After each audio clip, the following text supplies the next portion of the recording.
vibrant wildlife keeps key Earth systems like forests healthy.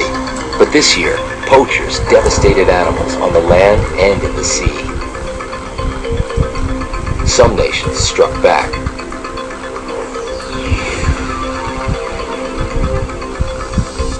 September 18th, 2006, Congo Basin, Africa. 3,800 square miles of jungle and savanna are saved from hunters and developers.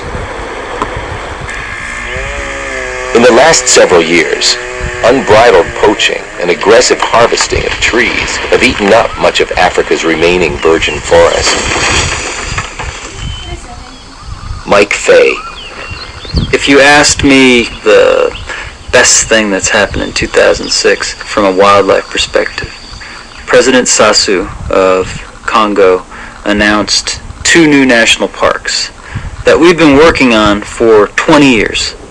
And it kind of makes you realize, never give up.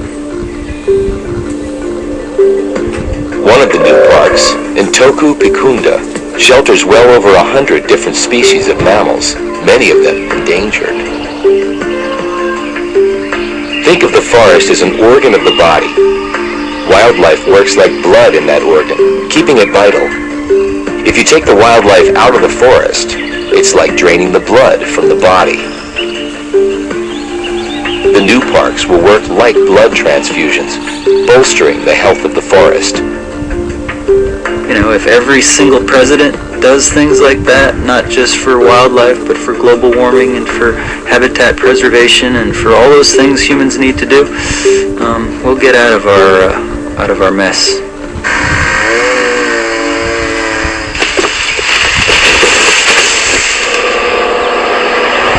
The biggest threat to wildlife everywhere is humans. What's happening in the Congo Basin reflects a worldwide trend. Every nation on Earth is blitzing on Africa right now, trying to sew up every single deal they can possibly sew up to get as many resources for themselves as they possibly can. We see the logging and the agriculture and the mineral and the oil people opening those forests up. Once roads and villages are built, poachers move in. They're after wild game, also known as bushmeat. Any animal they can catch is butchered and smoked. Then the meat is carried out of the forest. Some is even exported to Europe and the US. It's estimated that 1 million tons of meat are pulled out of the Congo Basin each year.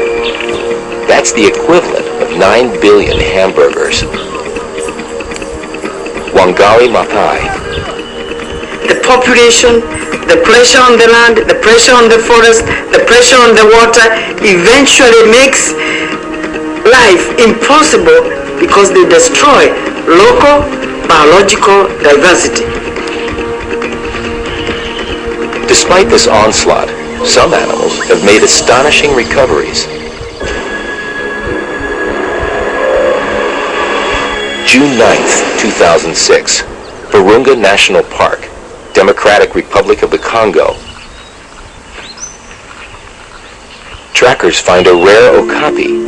It's the first one seen in the park in almost 50 years. Driven close to extinction here by deforestation and poachers, the discovery of an okapi is a major victory for wildlife protection. Aggressive anti-poaching patrols are making a dent in the problem, and the okapi isn't the only success.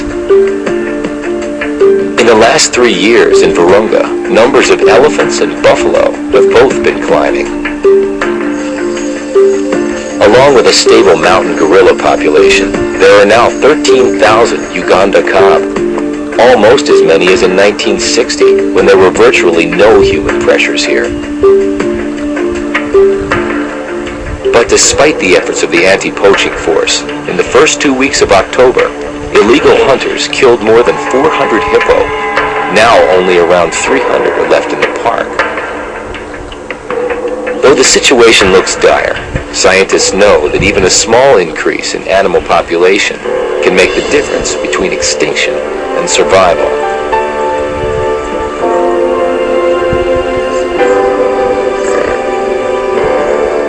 It's all about like 6th grade arithmetic. If there's one drop coming into your cup every hour, what's happening to your cup? If there's one drop leaking out of your cup every hour, what's happening? That's the difference, and it's very simple. So let's just put one drop an hour in. It's not just scientists who are trying to help the patient. This year, celebrities jumped into the fray in a big way.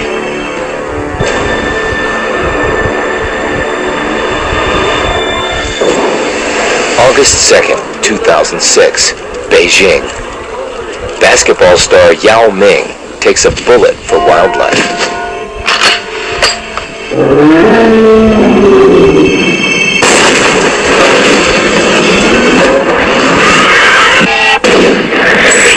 As part of his campaign for endangered animals, Yao publicly announces he's giving up shark fin soup, a Chinese favorite. Reports suggest that around 500,000 tons of shark fins are sold each year. A bowl of the best shark fin soup can cost more than $150. Sylvia Earle. We used to worry about man-eating sharks. Now it's man-eating sharks. It's the real worry, and especially shark fins. With the improved economy in China and other parts of Asia, shark fin soup suddenly become an accessible delicacy. People can afford to have a special treat. And as never before, the pressure is on from all over the world. Pressure may be an understatement. A 2006 report says over 8,000 sharks are killed every hour. That's more than 70 million this year alone. It's a cruel business. Sharks are hauled on deck and their fins cut off. The rest of the meat is treated as if it's worthless. The fishermen often dump the body back in the water. Sometimes the shark is still alive.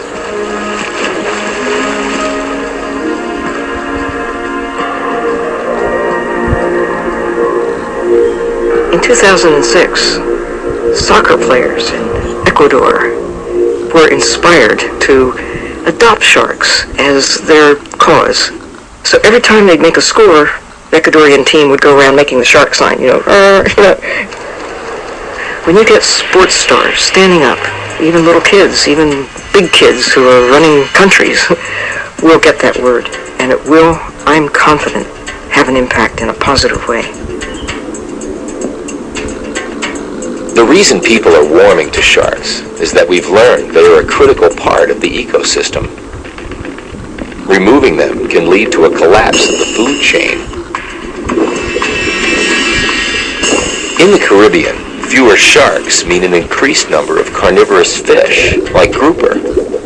More grouper eat more plant-eating fish. Without the plant eaters, algae grow out of control, smothering the reef. So losing sharks could ultimately cause the loss of an entire reef. The destruction of reefs robs coastlines of vital protection. They're the first line of defense in the face of powerful storms that slam the shore.